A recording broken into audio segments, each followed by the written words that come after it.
let's just say that you borrowed $10,000 to buy my house. Please do not think that all of us authors get rich by selling our books. I'm certainly living proof of that. But let's just say that the bank loans you the $10,000 and you agree to pay it off with a payment of $100 a month. Some of the money goes to reduce the amount you have to pay back, called the principal, and the rest goes for interest. That means that for each $100 payment you make, it reduces the amount of interest you pay each month and increases the amount applied to the principal. And notice this, under our example, the government pays the same interest each year and there's no reduction in tax payment. The government pays $100 billion each year for 20 years, or a total of $2 trillion. And then, at the end of the 20 years, the government will be asked to return the $1 trillion to the Federal Reserve. That means that the total cost of funding this $1 trillion deficit will be $2 trillion paid in interest plus the $1 trillion paid at the end of the 20 years, for a total of $3 trillion. So in this example, the Federal Reserve makes a $2 trillion profit for loaning $1 trillion to the government, plus they get to use the $100 trillion that they created out of nothing again in another later loan to the government. Hey, Americans, that's not too shabby. Oh yes, there's one more thing. Notice that when our president and our congressmen and our senators talk about funding a deficit, they always fail to mention the amount of interest it will cost us taxpayers each year to borrow from the Federal Reserve. However, I'm just sure that's one little detail that they just forget about when they discuss this process. But I forgot one little insignificant detail.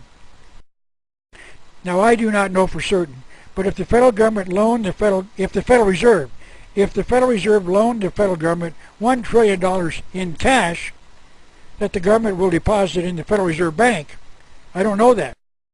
But I do know this: the Federal Reserve has to pay the Treasury Department for the printing of any money. Marilyn Beausavant discussed this in her February 8, 2009 column in Parade magazine. She was asked, what does it cost to print U.S. currency? And her answer was, a paper note costs 6.2 cents to print. Now let me explain what she just said. It costs 6.2 cents to print a $100 bill. The Federal Reserve loans the government the $100 bill at its face value, and it costs them 6.2 cents to print it. That is a profit of approximately $99.94 to loan the U.S. government $100. Hey, Americans, that's, once again, not too shabby. So let me summarize this whole subject of funding the national debt. When the U.S. government borrows the money from the Federal Reserve, it causes debt, meaning we have to pay the Federal Reserve back just like a private citizen does when they borrow money from a bank. It causes inflation when the Federal Reserve puts this new money into circulation. Excuse me. And it costs us in interest payments just like anyone has to pay when they borrow money. Now that doesn't sound like much of a bargain to me. This transaction causes debt, inflation, and interest payments. But there are at least 3 other ways to fund a deficit budget. The second way would be to borrow from the American people. This was one of the ways that President Franklin Roosevelt funded World War II. Hollywood actors and actresses like Joan Crawford went on national bond drives encouraging the American people to loan money to the government as a way to pay a part of the costs of the war. This method does cause debt, excuse me, because the taxpayers have to pay the money back. It does not cause inflation because there's no increase in the amount of money in circulation. But it causes interest payments that the taxpayers have to pay the American people who loan the money to the government. The third way would be for the government to put the printing plates that print paper money on the printers and then just print the money. This method does not cause debt since nothing has been borrowed. But it does cause inflation because it increases the money supply. But it does save the taxpayers interest payments. And the fourth way would be to tax the people, declaring that if you want the services, you've got to pay for them. This method does not cause debt because nothing's borrowed. It does not cause inflation because it is not an increase in the money supply. And it does not cause interest payments because nothing's borrowed. So this is the table showing the four methods that are available to the U.S. government when it has a deficit budget. Now, which one is the worst way as far as the taxpayers are concerned to fund the deficit? Of course, it's number one, borrowing from the Federal Reserve. Notice once again, the government consistently chooses method number one, the worst possible way to fund a deficit, because it causes debt, inflation, and interest payments, yet our government consistently chooses this method.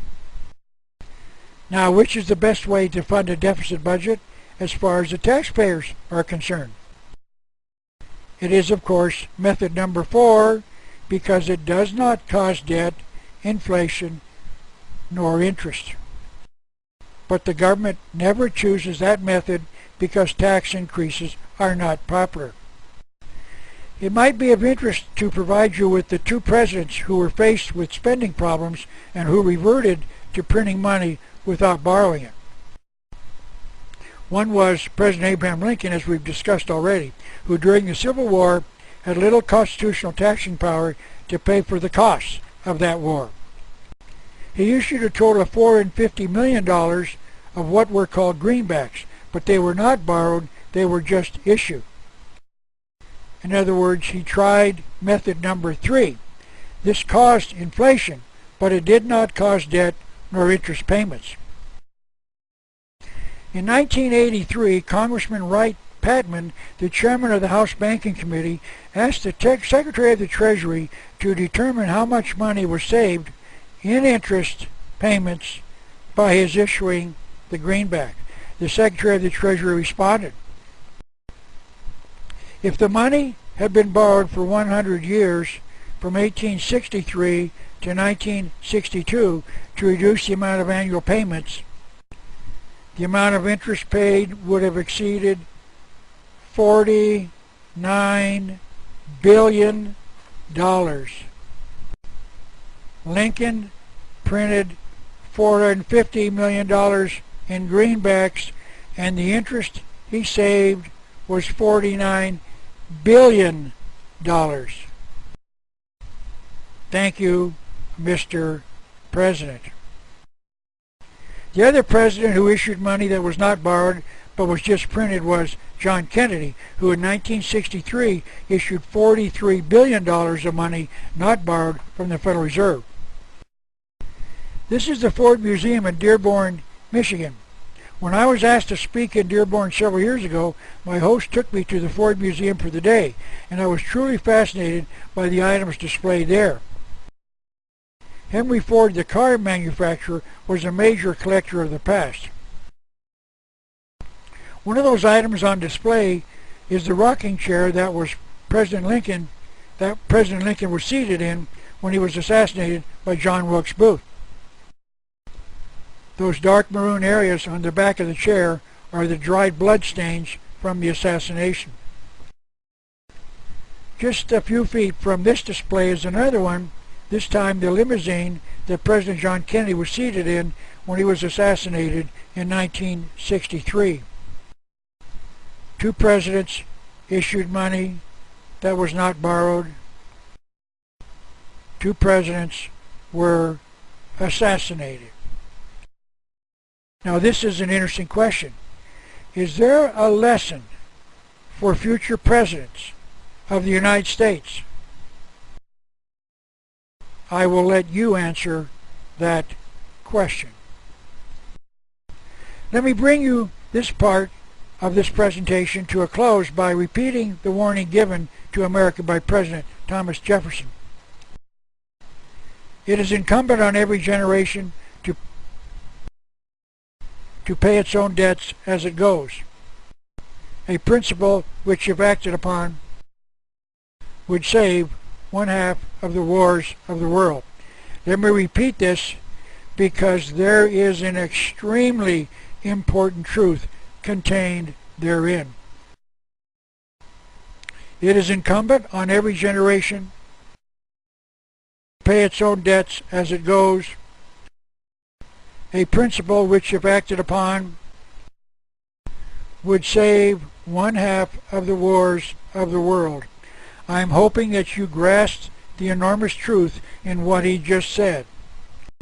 He was saying that if you want your government involved in perpetual wars, then allow them to borrow money from a central bank like the Federal Reserve. Now let me ask the next question.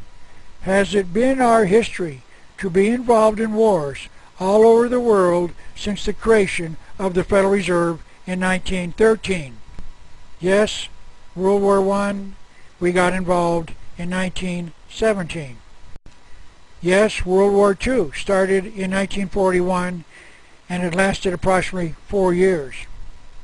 Yes, Korea started in 1950 and lasted approximately 3 years. Yes, Vietnam, planned by our government. The war in Vietnam was planned by our government in at least 1945, but started 19 years later in 1964 and ended about 11 years later. May I interrupt this discussion at this point because I would like to recommend that you consider watching my 4-hour DVD on the subject of the war in Vietnam. I've entitled it Vietnam, America's Betrayal and Treason. I believe it is the best explanation ever offered by anyone about the war and why our government planned it in at least 1945. You can watch it on YouTube on the internet. But let's go back to our study of wars. Yes, Afghanistan started in 2001, still being fought today. Yes, Iraq started in 2003, and of course it's still being fought. Yes, wars are costly, and one of the ways America funds them is through debt, inflation, and interest. And the owners of the Federal Reserve really enjoy loaning the money to fund them at interest. Now let me explain that while the Federal Reserve Bank has the name Federal in it, it's not owned by the government. Let me offer you 2 ways to prove that. The Federal Reserve has offices in 12 major cities: Boston, New York City, Philadelphia, Cleveland, Richmond, Virginia, Atlanta, Chicago, St. Louis, Minneapolis, Kansas City, Dallas, and San Francisco. I've been told that many public libraries have phone books from various cities around the United States. If your city has such a library, may I suggest that you visit it and look up the phone number for the Federal Reserve in that city. The first place to look is in the blue pages where the city, county, state, and federal agencies and departments are listed. You will find phone numbers in alphabetical order for the federal government, such as the Agricultural Department, the Army Department, the Defense Department, the Federal Bureau of Investigation, and then the departments skip past where the Federal Reserve phone listing should be to the Food and Drug Administration.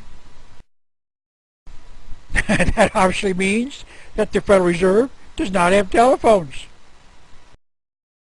But then, because you think that the Federal Reserve must have telephones, in exasperation, you flip to the white pages where the business phones are listed. And there you'll find it between the Federal Pest Control and the Federal Sign Company, both of which are privately owned businesses listed, of course, in the white pages. The Federal Reserve does have telephones. They're just not listed in the blue government pages in the phone directory.